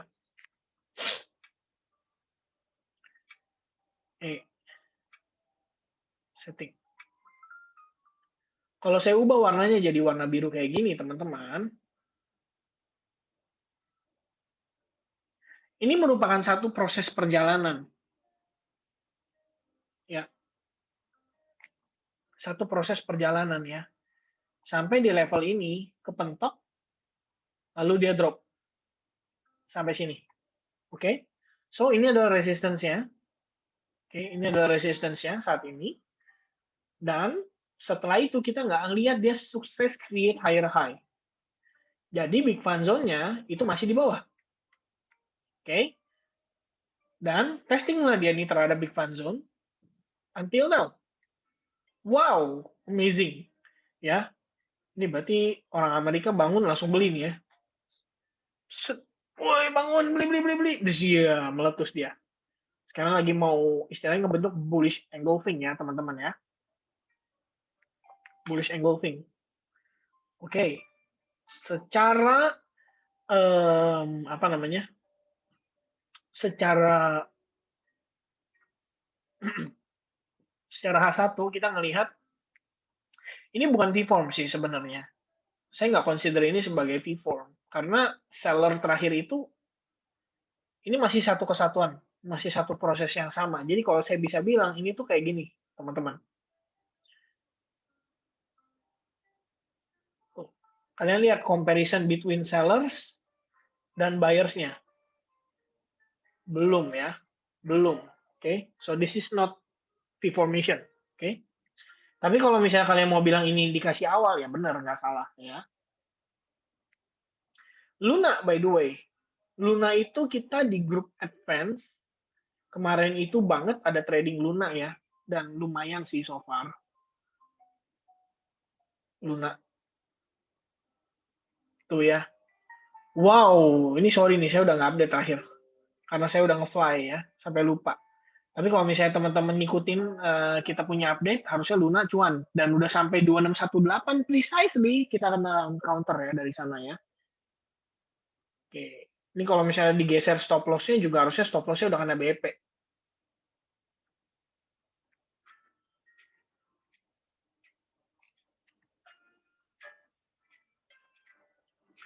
Nih sepak terjang Luna nih teman-teman.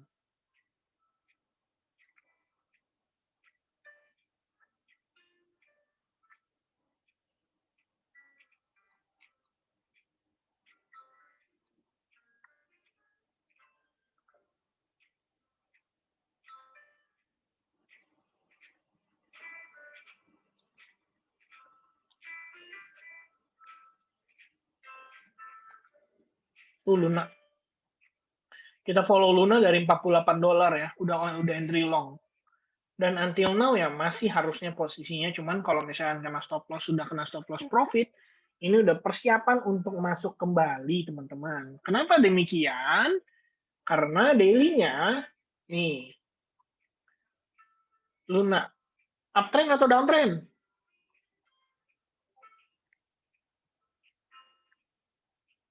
Uptrend ya, caem ya, uptrend banget ini.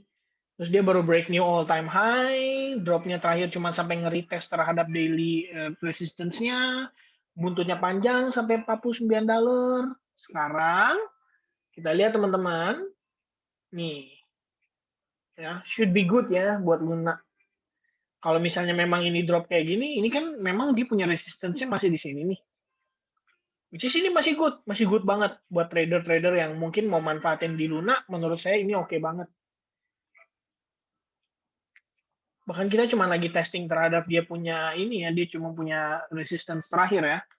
Kalau kita lihat dari time frame 1 jam, wah ini dia teman-teman ya. You know teman-teman kita buat advance group paling suka nih kalau udah ngeliat kayak begini ya. It's a fucking peak formation, anjay.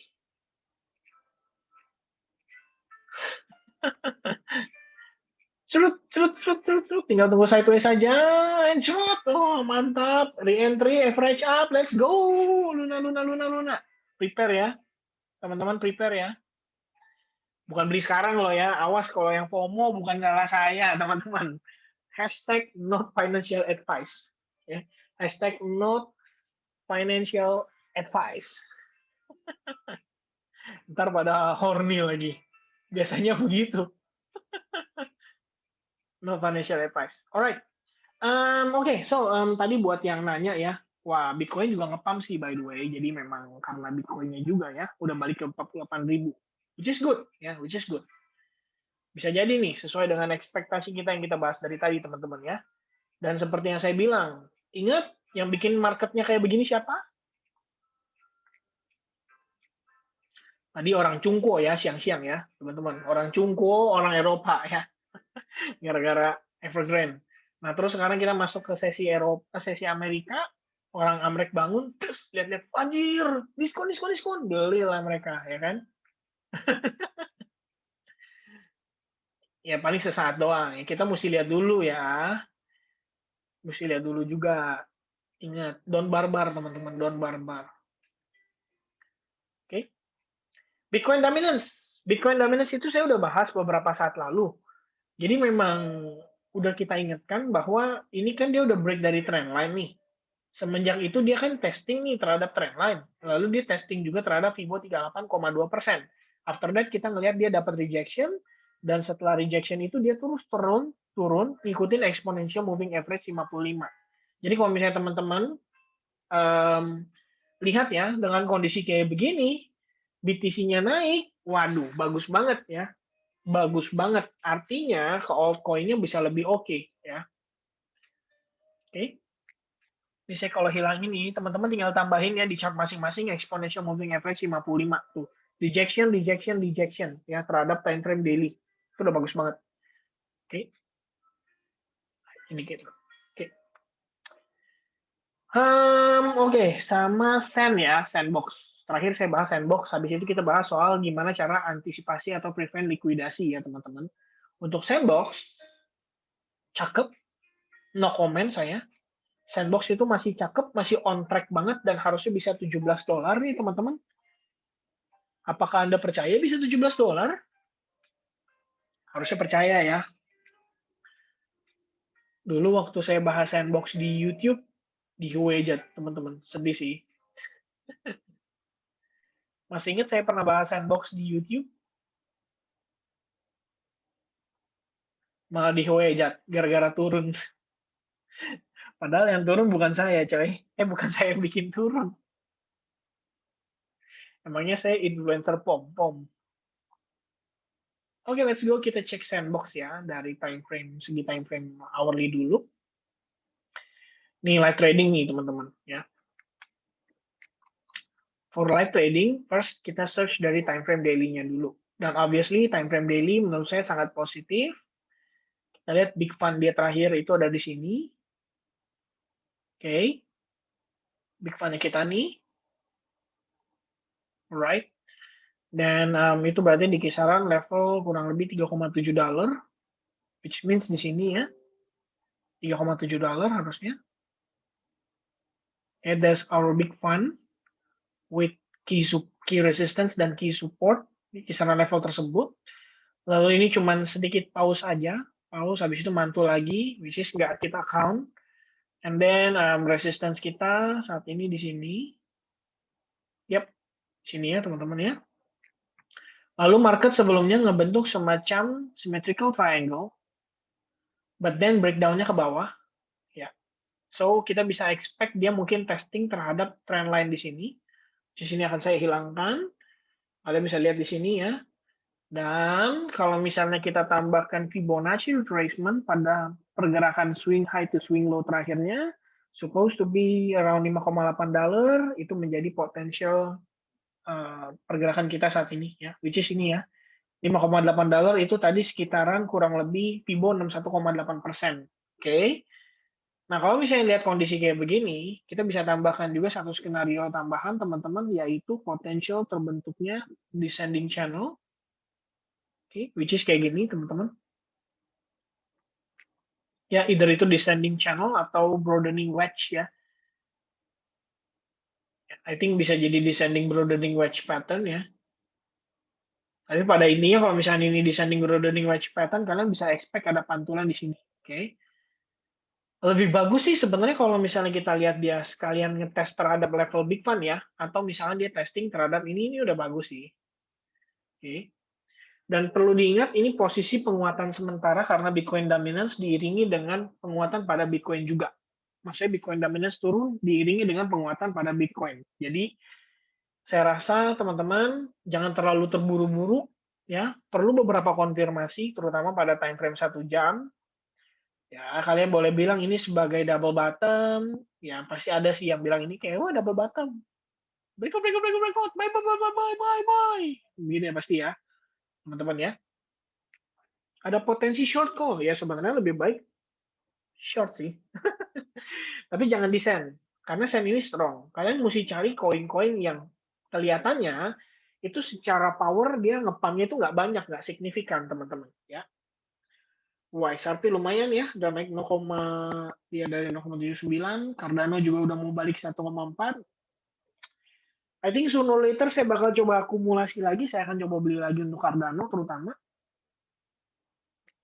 Cardano masih nge-hold soalnya. Sama Luna nanti di futures ya. Luna ini masih harus dipantau nih teman-teman. Saya kasih update dulu untuk Luna. Vform ya. Very nice. Very nice Vform. Alright. Oke teman-teman, ini sebelum kita tutup pada live station hari ini, karena ini kita udah 2 jam juga, nanti saya mau upload di YouTube ya, teman-teman bisa nonton ulang melalui YouTube channel. Lalu satu hal yang paling penting adalah supaya teman-teman terhindar dari likuidasi, yaitu kalian harus memanfaatkan yang namanya risk management. Per trade kalian transaksi itu maksimal kalau misalnya teman-teman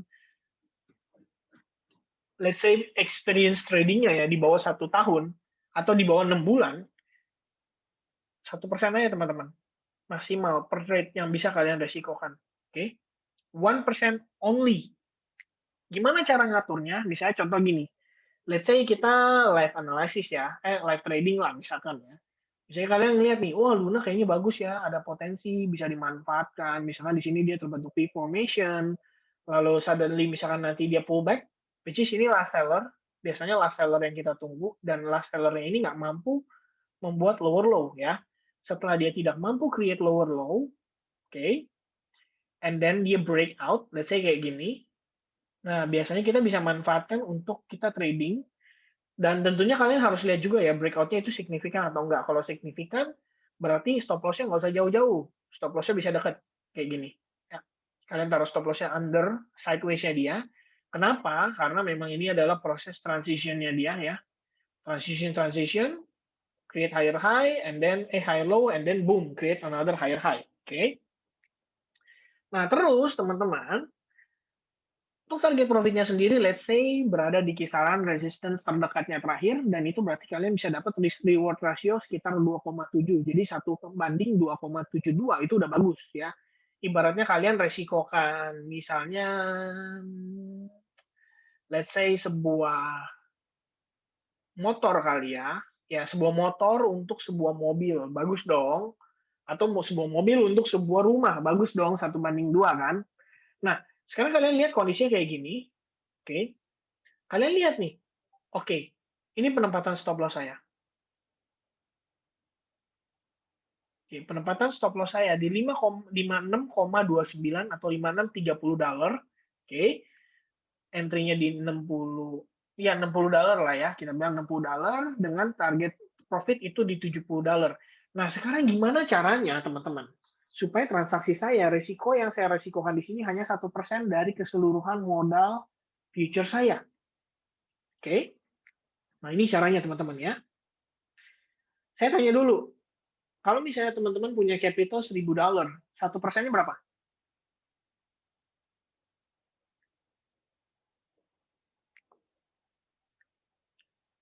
1%-nya berapa, teman-teman? $10 ya. Dan itu adalah resiko maksimal teman-teman per trading yang dibutuhkan. Tapi butuh penguatan psikologis, benar pasti butuh. Ini rusuh ya chattingnya ya. Tolong teman-teman ya. Harusnya itu panelis sih, saya fokus ke konten ya teman-teman ya. Nah oke, misalnya $1.000 ya, berarti kan maksimal risknya kita adalah $10. Nah kalian bisa buka yang namanya Binance Calculator. Kalau kalian trading menggunakan Binance ya, kalian bisa buka kalkulator Binance. Oh sorry, sebentar ya, saya coba buka Binance.me. Oke, wait a second. Faktor sinyal teman-teman, seperti biasa ya. Nah, nanti kalian bisa buka fitur kalkulator pada fitur tradingnya. Nah, teman-teman, di trade ya. Let's say kalian trade itu di sebentar, derivatif harusnya USDM futures ya. Kalian trading di futures market, kalian bisa buka di gadget kalian ya. Kalian buka di gadget kalian, terus kalian cari di bagian sini. Sorry, ini setting. Sebentar teman-teman, saya harus geser-geser dulu nih kolom chatnya di Zoom ya. Nah, ini kalau misalnya kalian lihat di sebelah sini, ini sebenarnya ada kalkulator. Nah, kalian tinggal munculkan kalkulator pada menu futures kalian. Kalian lihat nih, masuk ke futures, kalian lihat di sebelah kanan atas itu ada titik-titik 3. Kalian klik, terus kalian cari kalkulator, and then kalian search koinnya, which is misalnya, sorry, mana nih? Ini apa sih? Sebentar ya teman-teman ya. Oh, ini mah harusnya terhadap si Bitcoin ya. Oke, kita ganti dulu marketnya. Kita ganti jadi si... Wih, anjir. Wah, aduh, gawat guys. Oke, ini dia. Nah, kita ganti jadi Luna ya, Luna USDT. Oke, and then you check again di kalkulator, teman-teman. Lalu, kalian masukkan entry price-nya, let's say tadi di 60. Nah, $60 ya. Kalian lihat nih, kan ceritanya kalian sudah create ini ya, kalian sudah create trading plan ya. Kalian misalnya entry di $60 dengan stop loss, kalian cek di bagian bawah kanan sini. Wait, tuh, udah panas guys, sorry ya. Laptopnya sudah panas ya. Di $56,30 dan kalian setup di sini. Balik lagi ke $56,30. Nah, sekarang resiko maksimal kalian tadi berapa teman-teman? Masih ingat? Kalau yang tradingnya $1.000?